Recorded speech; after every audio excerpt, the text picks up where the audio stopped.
The Green River Valley lay quiet beneath a pale autumn sky, the kind that held neither warmth nor threat, only the stillness before winter's teeth began to show. Cabins dotted the landscape like rough wooden islands scattered across a sea of grass. Smoke rose in thin wisps from morning fires, straight and steady, as it had for every generation of men who built homes in that unforgiving place, except from one cabin. On a rise overlooking the river, Antoine Robidu worked alone, stacking stones for a chimney that defied everything the valley believed about fire, smoke, and survival. The structure rose neatly for 6 feet, aligned like any other, until it suddenly bent at an angle as sharp as a cracked bone. No one had ever seen a chimney like it. No one had asked for one. No one wanted to imagine what it meant.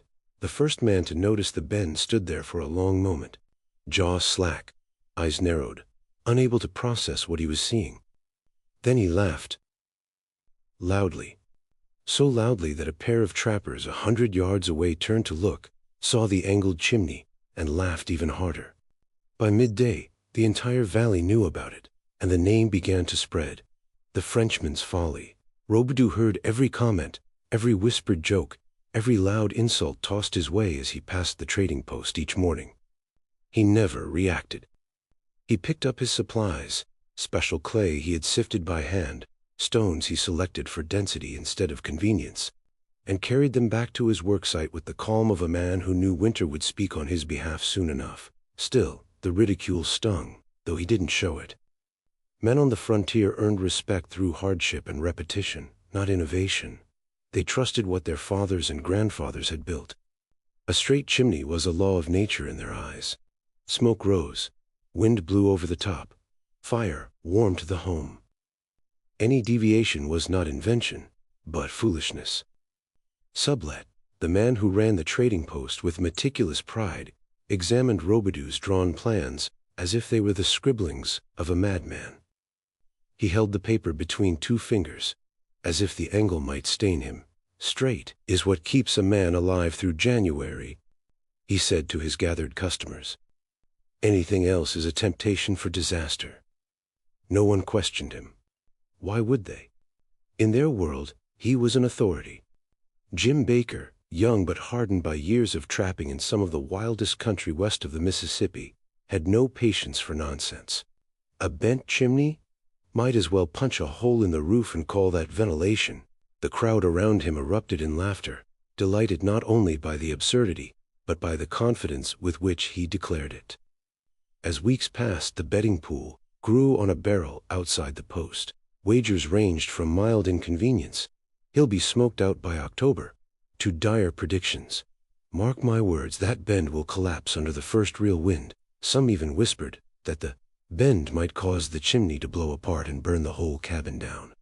The pile of pelts and blankets stacked on the barrel grew into a mound representing the valley's collective certainty that the Frenchman was building his own downfall. Yet every morning, Robidu returned to his work, unmoved by the growing spectacle. He didn't rush. He didn't cut corners. He tested each stone by tapping it gently and placing only those that rang with a particular tone. He kneaded his clay until it was smooth and strong and resilient. His movements held a quiet discipline, the kind learned in places where storms taught lessons too harsh to be ignored. A few older men noticed this. They didn't say it aloud. They had reputations to protect. But they watched closely. They saw how carefully the chimney's inner passage was shaped, how the angle widened rather than constricted. Something about the design carried intention, not carelessness. But the valley followed the loudest voices. Children even built tiny versions of the chimney in the dirt, imitating the bend with sticks, mocking the shape without understanding why a man would build such a thing. Their laughter echoed the adults' confidence that the Frenchman was wrong. Robidu felt the weight of every gesture, every whisper, but he kept building. He wasn't designing for mild evenings or gentle breezes. He wasn't following tradition because tradition had never answered the question that haunted him since childhood. What happens when the wind decides to kill instead of pass by?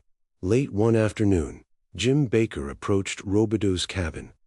Not to offer help. No one would help with something so obviously flawed. But out of sheer disbelief, he watched Robidu fit a stone into place and seal it with clay. "You really think this thing will work?" Baker asked, hands on hips, breath forming small clouds in the crisp air. Robidu looked up, his expression calm. "Yes." "Even in a storm?" "Especially in a storm." Baker snorted, half amused, half irritated. "Storms don't reward foolishness, Frenchman." Robidu returned to his work. "Storms reveal truth." The answer stung Baker more than he expected. He walked off muttering, but the words stayed with him longer than he cared to admit. By late September, the valley had stopped paying attention to the leaves changing color or the thin frost that began appearing in shaded places. They were too captivated by the Frenchman's mistake, too entertained by the show of supposed failure. They didn't notice the wind shifting. They didn't watch the clouds thickening at the edges of the horizon. They didn't sense winter preparing to test them all. But Robidu did. He built not for calm days. He built for what was coming. He built for the moment the valley thought it had already mastered. And the wind, patient as an old teacher, was gathering its breath. Experience on the frontier was a currency more valuable than gold. Men trusted it, clung to it, and shaped their identities around it. Those who had survived the worst storms, the darkest nights, and the leanest winters believed they carried all the wisdom needed to endure whatever nature threw at them next. That belief became armor, and sometimes that armor became blindness. This was why the laughter came so easily.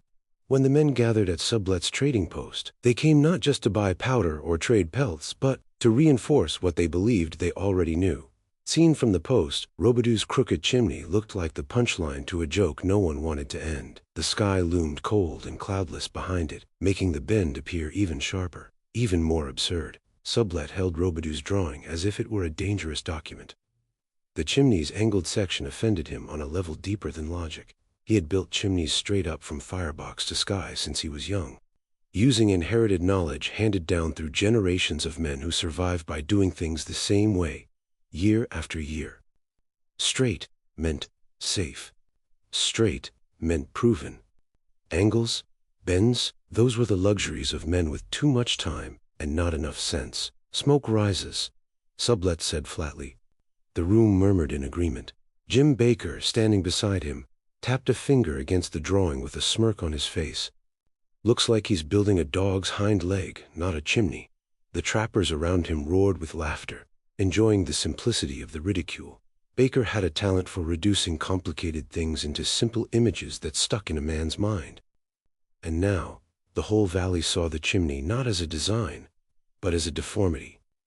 Laughter spread from man to man, like a spark jumping between dry twigs. Young trappers, eager to prove they belonged, poked fun at the design. Older trappers, set in their ways, shook their heads with smug familiarity. Even men who had never built a chimney in their lives felt free to comment. Mockery came easy because it felt safe. It reaffirmed their understanding of the world. But beneath all the noise, something subtler was happening. A few men, the ones old enough to remember storms that never made it into stories, watched Robidu from a quiet distance. They noticed the way he moved with practiced confidence, as though he wasn't guessing, but following rules they didn't know. They noticed how he chose stones, how he mixed clay in precise proportions, how he never cut corners or rushed. Fitzpatrick was one of these watchers. He was a man whose judgment carried weight because he had spent decades navigating dangers that most men never saw. He watched Robidu tap a stone, listen, then set it aside because it didn't sound right. He watched him shape the chimney's inner passage as carefully as a man carving a rifle stock. "He's not fumbling," Fitzpatrick muttered to himself one evening. "He's measuring." But even he didn't step forward to defend the Frenchman. Not yet. Pride held him back. A lifetime of trusting what seemed obvious held him back, and perhaps a bit of fear that the world was larger, stranger, and more complicated than he wanted to admit. Meanwhile, the betting pool grew into a spectacle. Pelts, blankets, and even a rare metal trap were tossed onto the pile. The wagers were bold, He'll tear that thing down before the leaves turn. It won't survive a single gust. You'll see smoke pouring out the door the moment he lights a fire. I give it till the first cold snap. Some bets were made with humor, others with certainty, a few with the kind of cruel satisfaction people feel when they expect to be proven right. The valley treated the chimney like entertainment, something to laugh about while chopping wood or hauling water. Children played games around small piles of stones, mimicking the strange bend and pretending smoke filled their make-believe cabots. They didn't understand the engineering or the risks. They only mirrored the adults' confidence. But Robidu worked as if he were building a cathedral instead of a cabin chimney. The closer winter came, the more focused he became. His hands were steady, his movements deliberate. He tested each material. He adjusted measurements by feel. He built not just with knowledge, but with memories shaped by winters in Quebec, where wind behaved with a kind of malice unknown in Wyoming. One afternoon, Baker wandered up to Robidu's cabin again, not to offer help, but to satisfy his curiosity. He watched the Frenchman adjust a stone with small taps and scrape clay from the seam with the edge of his hand. "You really think this thing will work?" Baker asked, incredulous. Robidu didn't look up. "Yes." "In calm weather?" Baker pressed. "In storms," Robidu corrected. Baker scoffed. "Storms destroy straight chimneys. What do you think a bent one will do?" Robidu finally met his eyes. "Storms do not destroy chimneys because they are straight. They destroy them because they are wrong for the wind." Baker frowned, struggling to understand. He had never considered that wind had rules, patterns, or principles. To him, wind was simply what it was: random, chaotic, uncontrollable. He walked away unsatisfied. But the words stuck with him, irritating him like a pebble in a boot. As September slipped into early October, the valley focused on its own preparations: firewood, hunting, repairing roofs. The laughter at Robidu's expense became less frequent, but no less dismissive. Most men believed they had already figured out the world. They didn't need new lessons, especially not from a French-Canadian stonemason who valued intuition and physics as much as tradition. But winter was coming, and winter did not care about pride or tradition. While the valley remained convinced that the crooked chimney was destined for failure, the mountains began gathering storms with quiet purpose. Thick clouds formed over distant peaks, winds shifted directions, and nights grew colder. Robidu noticed every sign. The others noticed none of them. And that difference, small, quiet, invisible, was about to decide who in the valley would sleep safely when the wind finally came for them. Before Antoine Robidu ever arrived in the Green River Valley, before the whispers and laughter and wagers piled high on a whiskey barrel, his life had already been shaped by storms that punished mistakes with ruthless precision. The Wyoming men believed they knew wind, but they didn't know the kind that lived in the St. Lawrence Valley. Wind that didn't merely blow but carved, pressed, twisted, and hunted for weaknesses in every wall and chimney built by human hands. Quebec winters were not seasons, they were trials. And it was in that harsh world that young Robidu learned the secrets the valley would one day depend on, without understanding how far those lessons had traveled. He grew up apprenticed in a stone workshop that sat on the edge of the St. Lawrence River, where the wind swept unhindered across the water and slammed into buildings with enough force to rattle bone. The workshop's thick walls seemed to tremble on the worst days. Inside, a dozen young apprentices learned the craft of shaping stone, mixing mortar, and building the structures that would shield families from the long, murderous cold. But there was one man in that workshop who formed Robidu more than any other. His name was Pierre Chao. Chao was not a gentle teacher. He believed a builder earned the right to raise walls only after understanding how nature sought to tear them down. He carried the authority of a man who had watched homes fail, who had pulled people from smoking ruins, who had built and rebuilt until he could read the wind, the way trappers read tracks. His lessons were not lectures. They were demonstrations, hard, unignorable truths delivered by nature herself. On one freezing afternoon, when the river screamed with gusts loud enough to drown in conversation, Chow gathered his apprentices around a miniature model of a straight chimney built from small stone blocks. He lit a fire beneath it. The smoke rose beautifully, clean, and steady. Then he opened the workshop's vent to allow the real winter wind inside. The gust hit the chimney like a hammer. Smoke stopped rising. It shuddered, twisted, and then poured downward in a thick, choking cloud that filled the workshop. Apprentices coughed and stumbled back, eyes burning. Chow didn't flinch. "Straight works only when wind is gentle," he said, his voice calm in the chaos. "But when she grows angry, straight becomes wrong." Robidu remembered that moment vividly. The swirl of smoke, the sting in his throat, the realization that something so trusted and so standard could betray a man in the right conditions. But Chow wasn't finished. He brought forward a second mob, one with a bend built into its center. It looked strange, even childish. The apprentices exchanged doubtful glances. Chow lit a fire beneath it as well. Smoke rose. Then he opened the vent again. This time, instead of choking the chimney, the wind pulled the smoke upward with renewed force. The flames straightened, sharpened, burned brighter. The wind that had killed the first model now strengthened the second. The lesson struck harder than the wind. Chow explained the principle in simple terms, words that Robidu would carry with him for the rest of his life. Wind is not a force to overpower. It is a force to recruit. A chimney designed correctly could use the storm's own aggression to protect those inside. The bend wasn't an obstruction. It was the key to unlocking the pressure changes that kept smoke moving upward even in violent conditions. For months the apprentices practiced the technique. They carved angled channels, widened baffled chambers, and memorized the delicate proportions that determined whether smoke flowed or fought. They learned to test clay mixtures by firing them until they either cracked or hardened properly. They measured airflow with smoke threads and candles. They mapped wind currents around rooftops. They spent long days in bitter temperatures perfecting the craft that kept homes alive. Robidu excelled, not because he was the strongest or the fastest, but because he understood the logic of the wind. He could see the invisible patterns of pressure and movement. Where others saw chaos, he saw direction. Chow noticed this. One night, after the other apprentices had gone home, he called Robidu to the workbench.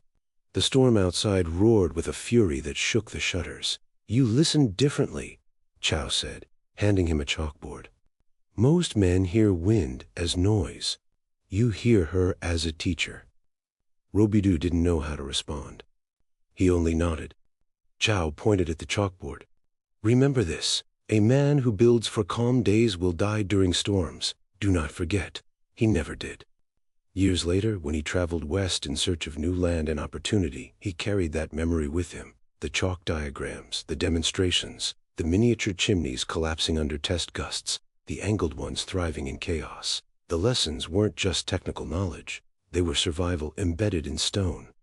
So when he arrived in the Green River Valley and felt the strange swirling patterns of its wind that descended unexpectedly from ridges, wind that rolled unpredictably down river breaks, he recognized danger the others couldn't see. They built straight chimneys because straight had always worked. But Robidu knew the truth. Straight worked only under the right conditions. And the valley did not have those conditions. He didn't need to see a storm to know one was coming.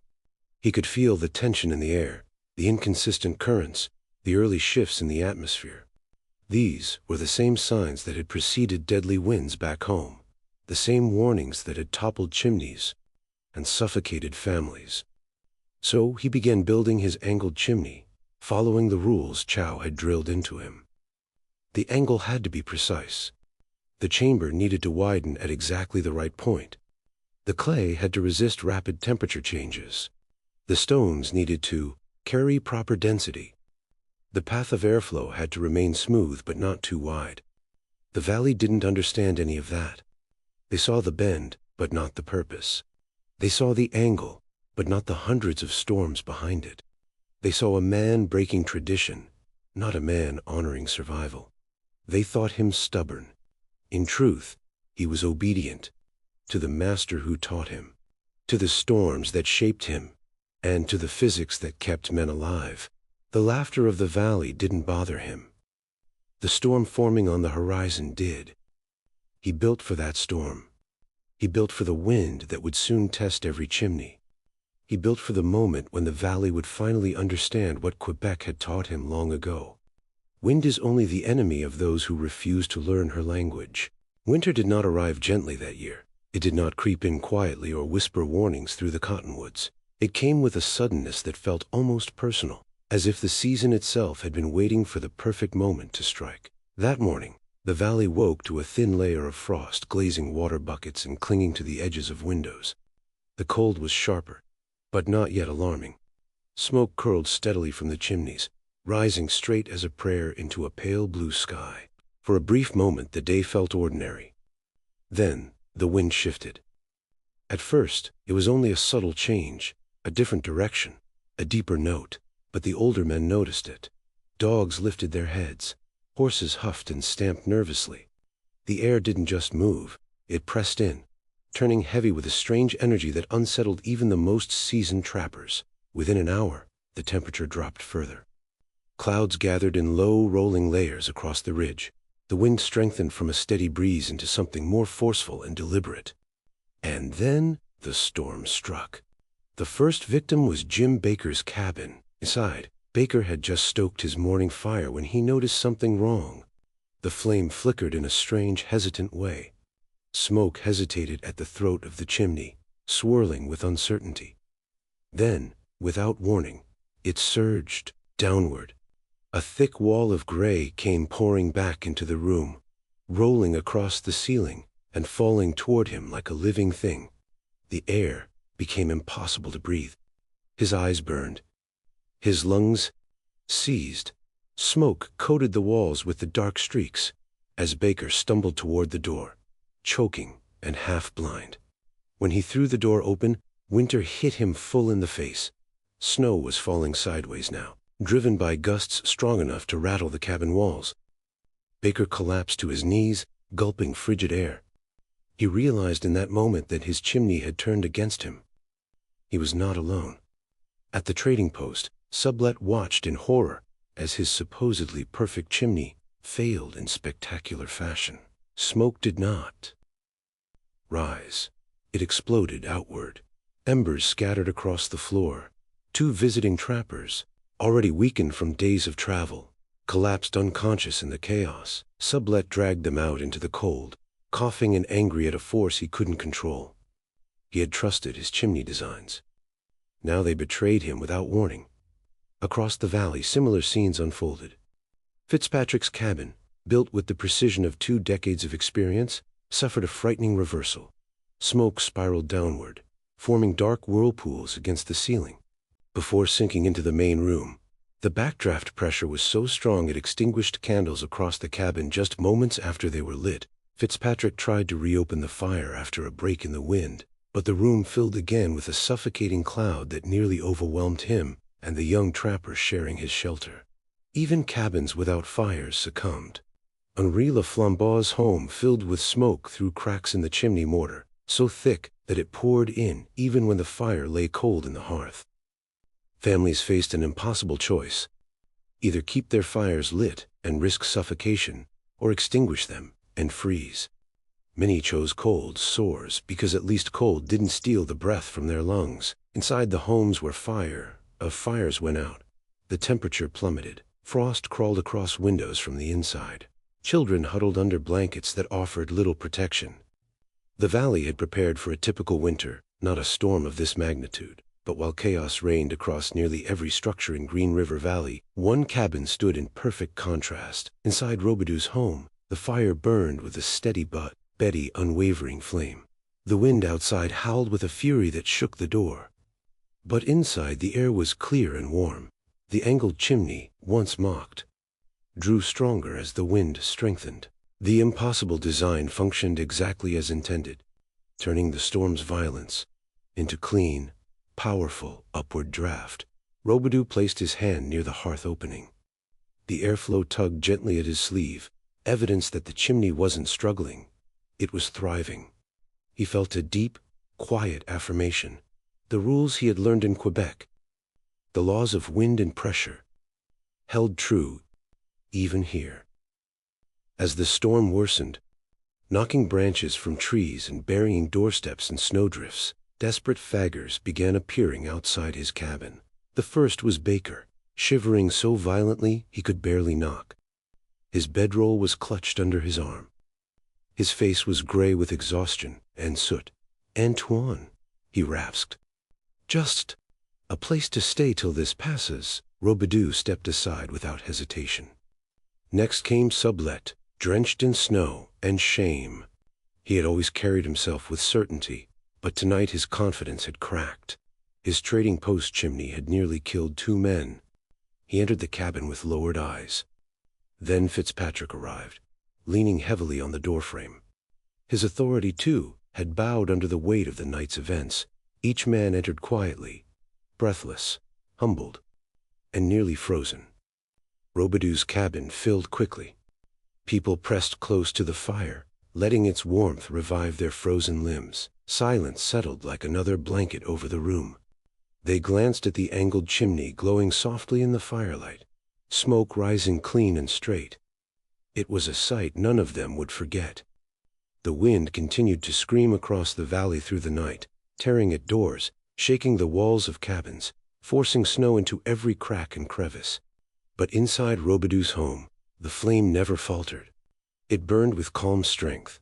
Men who had scorned the design now watched it with a mixture of awe, disbelief, and gratitude that none of them knew how to express. When dawn arrived, the storm still raged, but the truth stood clear. 23 chimneys had failed. 1 had not. And the men, huddled around Robidu's hearth, understood with quiet. In moments like these, where pride melts and truth stands alone against the wind, stories remind us why wisdom matters. If you want more true frontier survival tales like this one, shaped by history and hard-earned insight, consider joining Winds of Thought. Not for me, for the stories that still breathe in these mountains. And painful clarity that the storm had not come to destroy the valley. It had come to teach it. When the first light of morning crept into the storm-battered valley, a strange quiet filled Robidu's cabin. The wind still pressed against the walls, moaning like a tired beast. But inside, there was warmth, clarity, and a silence deeper than the night that had just passed. The men who had taken shelter there, men who once mocked and dismissed him, sat in a semicircle around the fire, wrapped in blankets in humility. For most of them, it had been years since they felt warmth like that during a winter storm. The fire didn't flicker with fear. It didn't spit smoke or struggle against the wind. It burned strong and steady, drawing upward with confidence. The angled chimney stood like a quiet sentinel above them, performing its work without complaint. Fitzpatrick, whose reputation for wilderness sense had shaped the valley's decisions for decades, stared at the fire with tired eyes. His voice, usually firm and sure, carried the weight of a man confronting something he could no longer deny. "Antoine," he finally said, "every chimney out there failed. Every last one. Except yours." The admission felt heavier than the storm itself. Fitzpatrick wasn't a man who apologized easily, or ever. But there was no escaping the truth the night had revealed. Jim Baker leaned forward, hands shaking not from cold anymore, but from the aftershock of what he had endured. He had nearly suffocated twice. The memories of gasping for breath in a room full of smoke clung to him like frost. He rubbed his eyes and swallowed hard. "I thought I knew how wind worked," he said. "Thought I'd seen enough storms to understand what winter could do. But last night—" He paused, unable to finish the sentence. Across the room, Henri Lafondrois sat with his children bundled against him. They had almost lost consciousness in their own cabin before fleeing through the storm. He stroked their hair slowly, as if grounding himself in the simple fact that his family was alive. He looked at Robidu with trembling gratitude. "You saved us, all of us." Robidu didn't smile. He wasn't a man who drew satisfaction from being proven right. He simply stirred the fire, letting sparks lift into the chimney's throat before drifting upward. In his eyes, the events of the night weren't a triumph. They were the inevitable result of physics and preparation. Sublet shifted uneasily on the bench. He had built chimneys all his life, priding himself on quality work.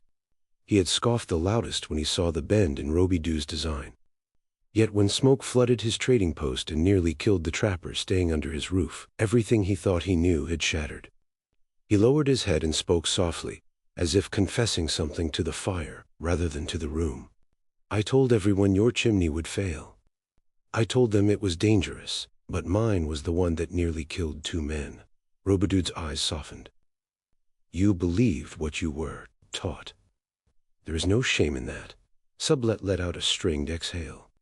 But there is shame in refusing to see something new, especially when lives depend on it. The room fell silent again. Each man wrestled with his own pride, his own fear, his own realization that winter demanded more humility than they had offered. After a moment, Robidu reached for a piece of charcoal from the hearthstones. He knelt beside a flat stone slab on the floor and began to draw. The men leaned forward instinctively. He sketched a simple straight chimney first, marking arrows to show how wind passed across the top. Then he shaded a small hollow above the opening, representing the vacuum the wind created. He tapped the shaded area. This is where your trouble starts, he said quietly. Wind makes low pressure here. It pulls air down your chimney instead of letting smoke go up. Baker nodded slowly. He had felt that pull with his own hand the night before. Robidu then drew his angled design. The bend was precise, the widened chamber deliberate. He drew arrows sweeping upward from the angle, showing how the pressure dropped strategically inside the bend, creating a stronger upward pull. The wind doesn't fight this, Robidu explained. She helps it. She strengthens the draw instead of stopping it. The simplicity of the drawing made the truth feel even more powerful. It wasn't magic. It wasn't luck. It was understanding. Fitzpatrick exhaled, running a hand through his gray hair. All my life, he murmured. I built for the weather I thought I knew. Turns out I didn't know a damn thing. Robidu set the charcoal down. You knew much, but the wind of this valley, he said gently. She is different, like the winds of my home. She requires builders to think in new ways. The fire crackled softly. Finally, Sublet spoke again, voice steadier this time. Antoine, will you teach us? Robidu looked around the room, at the faces that had once scorned him, but now watched with open desperation and genuine respect. The storm had stripped them of arrogance and left only the truth. They needed him. He nodded once. I will teach anyone who wishes to learn. The next storm has not yet passed. We have work to do. Baker stood, energized by purpose. My chimney needs fixing first. I'll get the stones. I'll bring clay, Henri offered immediately. And I'll gather tools, Sublet added, already halfway to the door. What had been a room full of exhausted, fearful men was now a room full of determined learners. Pride had crumbled, replaced by urgency and respect. They had a narrow window before the storm strengthened again. They had no intention of wasting a minute. As the men prepared to leave, Fitzpatrick lingered, watching the angled chimney with a look of profound admiration. Antoine, he said quietly, last night, you saved this valley. Robidu shook his head. The wind taught the lesson. I only understood it. But Fitzpatrick smiled, seeing the truth beneath the humility. Understanding is what saves men. The men filed out into the cold morning light, ready to rebuild an entire valley's chimneys, ready to correct their mistakes, ready to learn. And behind them, in the warm glow of the fire, Robidu began gathering his tools. Storms were not finished with the valley. But neither was he. The storm left the Green River Valley bruised and shaken, but alive. When the first fragile sunlight broke through the thinning clouds, it revealed a landscape that looked exhausted. Snow lay piled against the sides of cabins, like soft white barricades. Chimneys leaned in defeat. Trails of dark soot stained doorways, where smoke had poured out in desperation the night before. From Robidu's cabin, men emerged slowly, their bodies stiff from cold and sleeplessness. but fueled by something stronger than fatigue. Resolve. The storm had shown them their weaknesses. Now, they had a chance to correct them. Fitzpatrick was the first to speak. He surveyed the valley with narrowed eyes, assessing the damage the way an experienced scout reads a battlefield. "We don't have long," he said. "The sky's still holding another storm. Could be hours, could be a day. Either way, we rebuild now." There was no argument. Every man understood the stakes. If the next wave came before they repaired their chimneys, entire families could freeze or suffocate. Robidu tightened his coat and led the way to Baker's cabin, where the first reconstruction would begin. The chimney was still warm from the fire Baker had desperately tried to maintain, but the evidence of its failure was everywhere. Ash had blown across the floor. Soot coated the walls. A burnt smell lingered like a warning. Robidu knelt beside the ruined flue and gently tapped on a stone. It dropped a low, hollow note. He shook his head. "Wrong stone," he murmured. "It cannot hold heat evenly. It cracks inside." Baker frowned. "How can you tell?" Robidu lifted another stone from the pile and tapped it. This one gave a sharp, clean ring. "This one lives longer. It breathes differently." It was the first moment Baker understood that building a chimney was not just stacking rocks, it was listening to them. With the help of Fitzpatrick and Sublet, Robidu began dismantling the upper portion of the chimney. Each stone came free with a groan, like the structure itself resisted admitting failure. Snowflakes drifted inside the cabin through the widening opening. Their coldness bit at the men's fingers, but they kept working. As they pulled away, the last of the straight section, Robidu marked the spot where the angle would begin. He stepped back, eyed the measurements, then adjusted them slightly. "Too low, the fire dies," he said. "Too high, the wind wins." Sublet, humbled but curious, asked softly, "How do you know the difference?" Robidu gave a small smile. "The wind tells me." With practiced motions, Robidu shaped the angle. He expanded the chamber with careful chips of his chisel, making the interior wider at the bend. Then, he mixed the clay, dark, dense, and resilient. He pressed it into place with slow, sure movements, sealing each seam with the precision of a surgeon closing a wound. The men watched closely, their breaths forming white clouds in the cloud cabin. "It's like a heart," Henri observed, holding a stone ready for placement. "Too tight it cannot beat. Too open it spills its blood." Robidu nodded. "Yes, smoke is breath. The chimney is a lung. We must let it breathe correctly." When the angle was complete and the chamber widened, Baker placed the final stone under Robidu's guidance. The chimney now bent with intent, not as a flaw, but as a feature. Robidu lit a small fire beneath it. All eyes followed the first thread of smoke as it rose. Instead of hesitating or swirling uncertainly, it moved upward with a sure, graceful motion. The flame stabilized. The draft caught. The fire swelled with confidence. No smoke spilled into the room. Baker exhaled, emotion tightening his voice. "It really works."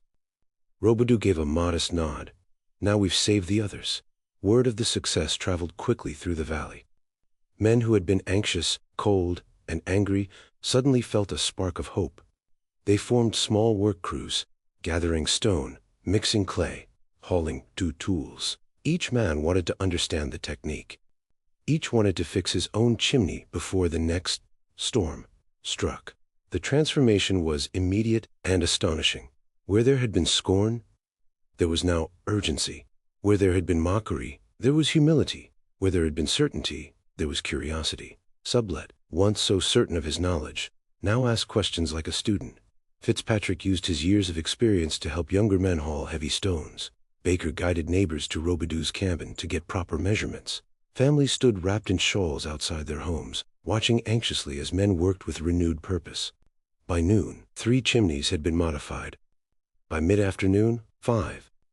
By sunset, 7. Each one was lit and tested. Each one drew smoke upward cleanly. Each one warmed its cabin without suffocation or fear. Children ran inside their homes, thrilled by the sudden warmth. Mothers wept quietly, relieved to see fires burning safely. Men watched smoke rise through the fading light, feeling a pride different from the pride of tradition. It was the pride of learning. As the day faded into evening, the wind returned. It skimmed across the roofs of the valley, gathering speed as it rolled down from the mountains. The chimneys trembled, not in fear, but in readiness. The new storm hit with sudden force. Snow drove sideways. The air howled. Inside the newly rebuilt cabins, the fires responded. The angled chambers caught the wind. The draft strengthened. The flames brightened. The smoke lifted, clean and sure.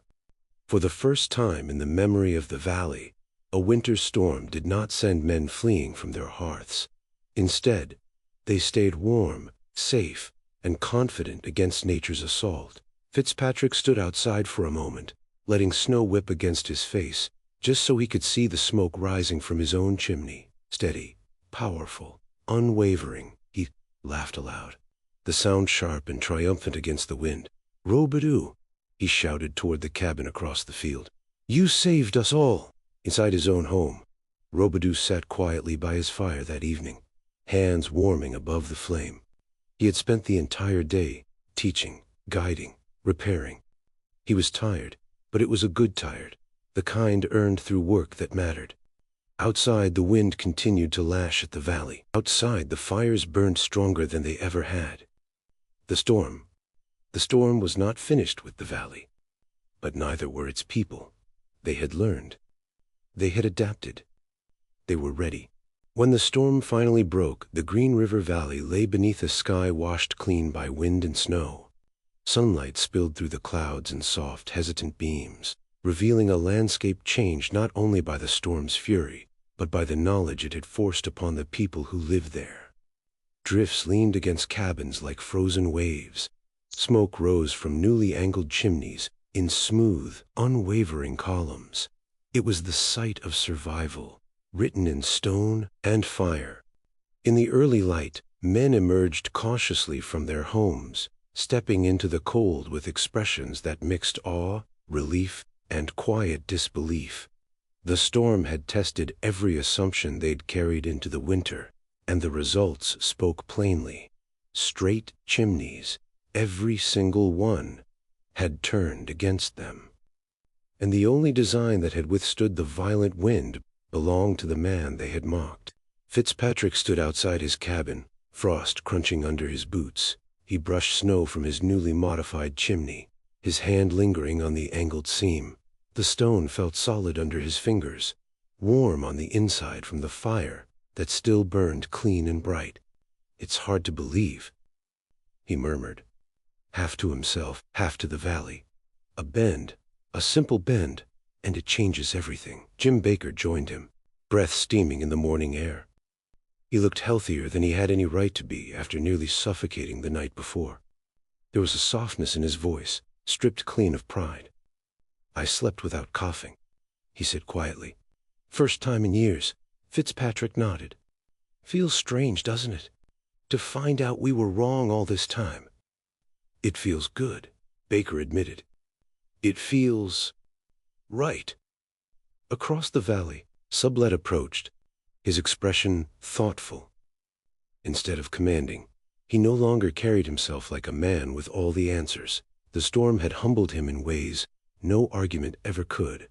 "I've been building chimneys for 20 years, he said, looking up at the new design with a mixture of wonder and regret. "Thought I understood the wind. Turns out I only understood calm days." He looked toward Robidu's cabin.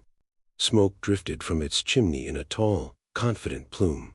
"That man," Sublet added softly, "knew what we didn't." Word of the miraculous survival did not stay confined to the valley. The next day, trappers preparing to leave for other territories spoke in low voices about the angled chimney that had defied the wind. They carried the story with them, north toward Fort Hall, west toward the river's passes, south along old trails where winter made travel treacherous. As the men packed their sleds and checked their animals, they drew in the dirt with sticks, sketching the angled design for others to copy. They gave measurements, described how the wind strengthened the draft instead of choking it, and recounted how the valley had gathered in a single cabin to survive a storm that should have claimed lives. One of the younger trappers, barely old enough to grow a proper beard, said it best. The chimney didn't just work, it transformed the storm into fuel. He was right, and that idea spread like breath across frosty air. Throughout the Rocky Mountains, builders began to modify their structures. Some sent riders specifically to find Robidu and ask for guidance. Traders arrived at the valley with questions in charcoal, sketching designs on wagon planks. Even places hundreds of miles away, cabins tucked in lonely snowfields, trading posts built along river bends, and forts standing guard over long winter routes, began talking about the strange angled chimney from Wyoming territory. And slowly, the name emerged. At first it was spoken with humor, then with respect, and finally with expectation. The Robidu Bend. It appeared in notes passed between trappers, in letters sent to distant outposts, and in spoken instructions carried from one settlement to another. Use the Robidu Bend. It holds. In storms. Don't trust a chimney that isn't angled. Ask the Frenchman's students if you need help. Back in the valley, Robidu watched this transformation quietly. He never sought recognition. He didn't want to be the hero, or the inventor, or the man who proved the others wrong. He simply wanted people to live through the winter without fearing the wind. Each time, a man knocked on his door, asking for measurements or guidance, he welcomed them. Each time a family asked if he could help modify their chimney, he agreed. He didn't boast. He didn't remind them of their ridicule. He worked, just as he always had, with the quiet confidence of a craftsman who respected his craft more than his ego. Nights grew long again, and snow crept across the valley in waves, but now the fires inside the cabins burned without fear. Mothers tucked their children into beds warmed by steady heat. Men slept deeper, knowing their flames would not betray them. The storm's howl became a sound to endure, not a harbinger of death.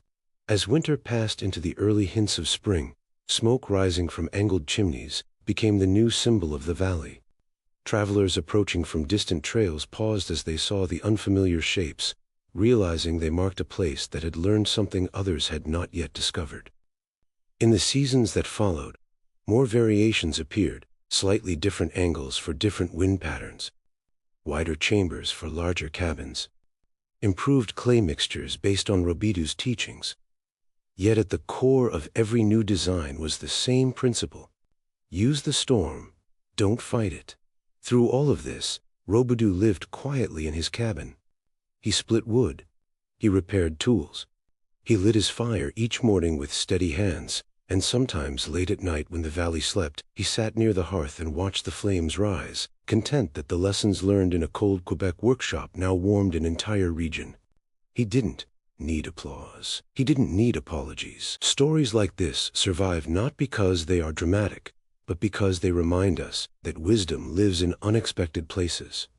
If tales of wind, grit, innovation, and redemption speak to you, then consider joining us again on Frontier Tales of America, where forgotten frontier truths still breathe.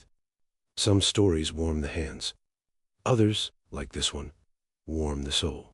The valley's survival was thanks enough, and every time the wind rose from the mountains and descended into Green River Valley with its old familiar hunger, the chimneys answered. Not with failure, but with unwavering strength. They rose together. They drew together. They stood together against the storm, because one man dared to bend the rules.